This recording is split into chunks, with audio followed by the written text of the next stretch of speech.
হাত পায়ের নখ কাটার নিয়ম কি? মৃতের জন্য মিলাদ বা দোয়া অনুষ্ঠান করার পর মিষ্টি অথবা জিলাফি বা অন্য খাবার দেওয়া কি নিষেধ ও হারাম? পাঞ্জাবি বা জামার হাতা গুটিয়ে নামাজ পড়া কি নাজায়েজ? নামাজে জামা বা কাপড় ধরে রাখা কি হারাম? কোরআন তেলাওয়াত শেষে সদাকল্লাহুল আজিম বলা কি বিদআত? হাতে বা কোফালে চুমু দেওয়া কি জায়েজ?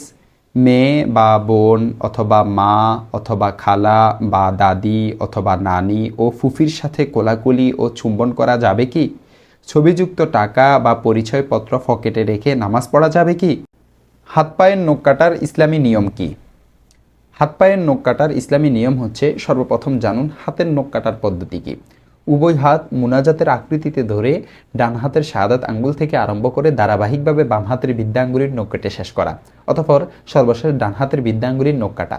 দেখতে পারেন ফাতাওয়ায়ে শামি 6 নং খণ্ড 406 নং পৃষ্ঠা, ফাতাওয়ায়ে আলমগীরি 5 নং খণ্ড 358 নং পৃষ্ঠা। আর পায়ের নখ কাটার পদ্ধতি হচ্ছে, ডান পায়ের কনিষ্ঠ আঙ্গুলি থেকে শুরু করে ধারাবাহিকভাবে বাম পায়ের কনিষ্ঠ আঙ্গুলির নখ কেটে শেষ করা। হাত পায়ের নখ কাটার যে পদ্ধতি আমি বর্ণনা করেছি, এটি সরাসরি হাদিসের কিতাবে না থাকলেও জুতা পরিধান ও জুতা খোলার হাদিসে যে কারণ দর্শানো হয়েছে সেই কারণ এখানেও পাওয়া যায়। তাই সুন্নতের আকীদা না রেখে আমল এরূপ করা ভালো। দেখতে পারেন সহিহ বুখারী হাদিস নং 5855। শেখ, আমি শুনেছি মৃতের জন্য মিলাদ বা দোয়া অনুষ্ঠান করার পর মিষ্টি, জিলাফি বা অন্য খাবার দেওয়া নিষেধ এবং হারাম, এটি কি সত্য? আমাদের দেশে মূলত মসজিদে মৃতের জন্য যে দোয়া করানো হয় বা আলেম ওলামাকে ডেকে এনে বাড়িতে যে দোয়া করানো হয়, সেখানে সাধারণত খানা বা টাকার বিনিময়ে দোয়া করানোর উদ্দেশ্য থাকে না, বরং এমনিতে দোয়া করানো হয়। তারপর মৃতের আত্মীয়রা খুশি হয়ে খানা বা হাদিয়ার ব্যবস্থা করে থাকেন। এটাকে নাজায়েজ বা হারাম বলার কোনো সুযোগ নেই। তবে এভাবে দোয়ার পর খানা খাওয়ানোর পদ্ধতিটি রেওয়াজে পরিণত হওয়ায় তা পরিত্যাগ করা উচিত। তবে যদি খানা বা টাকার বিনিময়ে দোয়া করানোর উদ্দেশ্য থাকে, তাহলে উক্ত দোয়া যেমন কবুল হওয়া নিয়ে প্রবল সন্দেহ রয়েছে, তেমনি এভাবে খানা বা টাকার বিনিময়ে দোয়া করাও জায়েজ হবে না। দেখতে পারেন শারহুল আকিদাতিত তাহাবী পৃষ্ঠা নং 457। আরও দেখতে পারেন আল হিদায়া 1 নং খণ্ড 296 নং পৃষ্ঠা, রদ্দুল মুখতার 4 নং খণ্ড 10 নং পৃষ্ঠা। পাঞ্জাবি বা জামার হাতা গুটিয়ে নামাজ পড়া কি নাজায়েজ?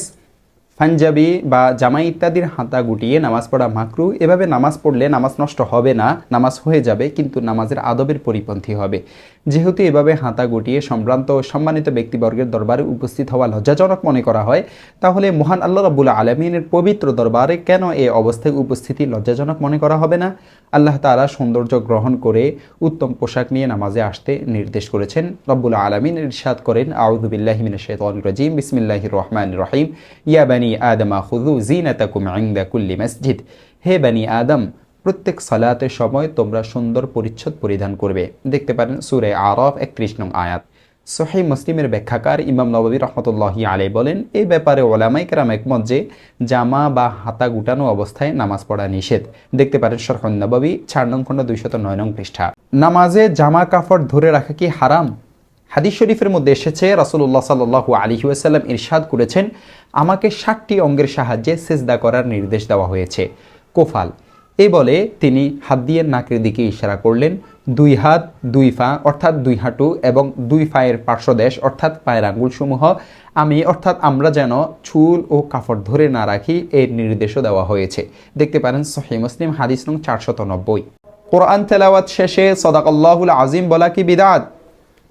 কোরআনুল কারীম তেলাওয়াত শেষে সাদাকাল্লাহুল আজিম, যার অর্থ হলো মহান আল্লাহ সত্য বলেছেন, বলা যাবে, এটি বিদআত নয়।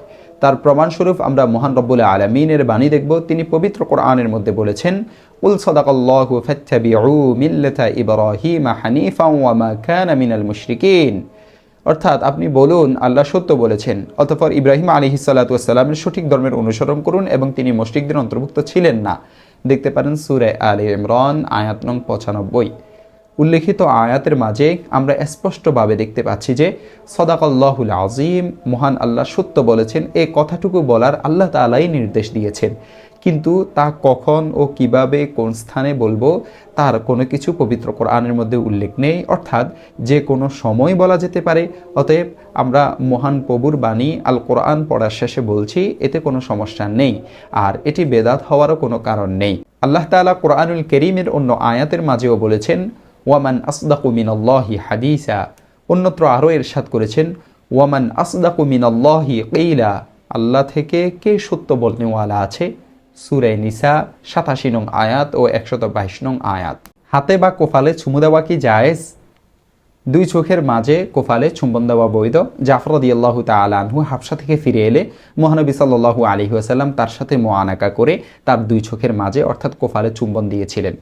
কিছু শর্তের সাথে আলেম ও পিতামাতা বা গুরুজনদের হাতে চুমু দেওয়া বৈধ। 1. শ্রদ্ধাস্পদ যেন গর্বভরে হাত প্রসারিত না করে। 2. শ্রদ্ধাকারীর মনে যেন তাবাররুক বা বরকত নেওয়ার খেয়াল না থাকে। 3. চুমু দেওয়া ও নেওয়াটা যেন কোনো প্রথা বা অভ্যাসে পরিণত না হয়। 4. ওর স্থলে যেন মুসাফাহা পরিত্যক্ত না হয়। দেখতে পারেন সিলসিলায়ে সহিহা 1 নং খণ্ড 302 নং পৃষ্ঠা। আরেকটি শর্ত আছে, চুমু দেওয়ার সময় হাতকে নিয়ে কোফালে যেন স্পর্শ না করা হয়। রদ্দুল মুখতারের 9 নং খণ্ড 54 নং পৃষ্ঠাতে এসেছে, যদি কোনো ফিতনার আশঙ্কা না থাকে তাহলে কোফালে বা গালে চুমু দিতে কোনো সমস্যা নেই, কিন্তু যদি ফিতনার আশঙ্কা থাকে তাহলে জায়েজ নেই। মেয়ে, বোন, মা, খালা, দাদি, নানি ও ফুফির সাথে কোলাকুলি ও চুম্বন করা যাবে কি?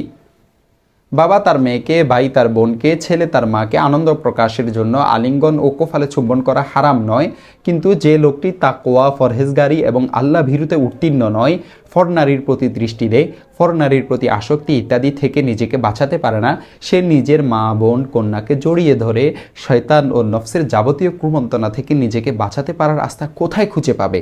আল্লাহ মাফ করুন।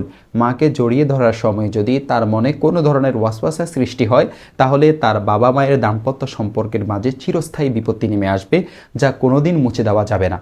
ঘনিষ্ঠ মাহরাম যেমন মা, খালা, দাদি, নানি, ফুফি, কন্যা, বোন এদের মাথায় অথবা কোফালে চুম্বন করা 4 শর্তে জায়েজ আছে।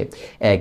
যে চুম্বনটি স্নেহ, করুণা এবং সহানুভূতির অর্থে হবে, রসিকতা বা কামনা চরিতার্থ করার জন্য নয়। 2. চুম্বনটি কিছুতেই ঠোঁটে দেওয়া যাবে না, উত্তম হলো মাথায় চুম্বন করা কিংবা কোফালে। অবশ্য ক্ষেত্র বিশেষ গালে চুম্বন করাও প্রমাণিত আছে। 3. যুবক ছেলে চুম্বন দেওয়া থেকে দূরে থাকবে। এমনইভাবে যুবতী কন্যাকে চুম্বনের ক্ষেত্রে লক্ষ্য রাখতে হবে, যদি তার মাঝে দিনদারি কম থাকে, তার পরহেজগারি না থাকে, এই চুম্বনের কারণে সে অপরাধের মাঝে নিমজ্জিত হতে পারে, তবে অবশ্যই এ ধরনের পদক্ষেপ থেকে দূরে থাকবে। 4. যে মহিলাকে চুম্বন করতে চাচ্ছে সে বংশের দিক দিয়ে মাহরাম হতে হবে, যেমন মা, মেয়ে, বোন। হৃদয় তথা দুধের সম্পৃক্ত মা বোনকে কিংবা বৈবাহিক কারণে যাদের সাথে মাহরামের সম্পর্ক, যেমন পুত্রবধূ, স্ত্রীর পূর্বের ঘরের কন্যা, শাশুড়ি, এদেরকে চুম্বন করা থেকে বিরত থাকবে। স্ত্রীকে নিঃশর্তভাবে ঠোঁটে বা শরীরের অন্যত্র চুম্বন করা শুধু জায়েজও নয়, বরং সাওয়াবের কাজ। ফিতনায় লিপ্ত হওয়ার আশঙ্কা না হলে ছোট শিশুদের গালে চুম্বন করা যাবে। অতএব উপরোক্ত 4টি শর্ত সহ তাকওয়া, পরহেজগারির চূড়ান্ত সফলতা অর্জন করতে না পারলে আনন্দ প্রকাশের জন্য মা, বোন, কন্যাকে জড়িয়ে ধরা বা চুম্বন করার এই স্পর্শকাতর পদক্ষেপ থেকে অবশ্যই দূরে থাকতে হবে। দেখতে পারেন তোহফাতুল মুহতাজ 9 নং খণ্ড 229 নং পৃষ্ঠা। আরও দেখতে পারেন আল আদাবুশ শরঈয়া 2 নং খণ্ড 263 নং পৃষ্ঠা, বুখারী হাদিস নং 3918, তিরমিজি হাদিস নং 3872। ছবিযুক্ত টাকা বা পরিচয়পত্র পকেটে রেখে নামাজ পড়া যাবে কি? ছবিযুক্ত টাকা বা পরিচয়পত্র পকেটে থাকলে নামাজের কোনো ক্ষতি হবে না, কারণ সেটি ঢাকা থাকে। একদা রাসূলুল্লাহ সাল্লাল্লাহু আলাইহি ওয়াসাল্লাম আয়েশা রাদিয়াল্লাহু তাআলা আনহাকে বললেন, তুমি এই ছবি সংবলিত চাদরটি আমার সামনে থেকে সরিয়ে দাও, এর ছবি আমার নামাজের একাগ্রতা নষ্ট করে। দেখতে পারেন সহিহ বুখারী হাদিস নং 374। নবীজি সাল্লাল্লাহু আলাইহি ওয়াসাল্লাম ছবি সম্বলিত কাপড়টি সরিয়ে রাখতে বলেছেন, কিন্তু ওই নামাজটি দ্বিতীয়বার আদায় করেননি। সুতরাং পকেটে ছবিযুক্ত টাকা বা পরিচয়পত্র রেখে নামাজ আদায় করলে তাতে নামাজের কোনো ক্ষতি হবে না ইনশাআল্লাহ।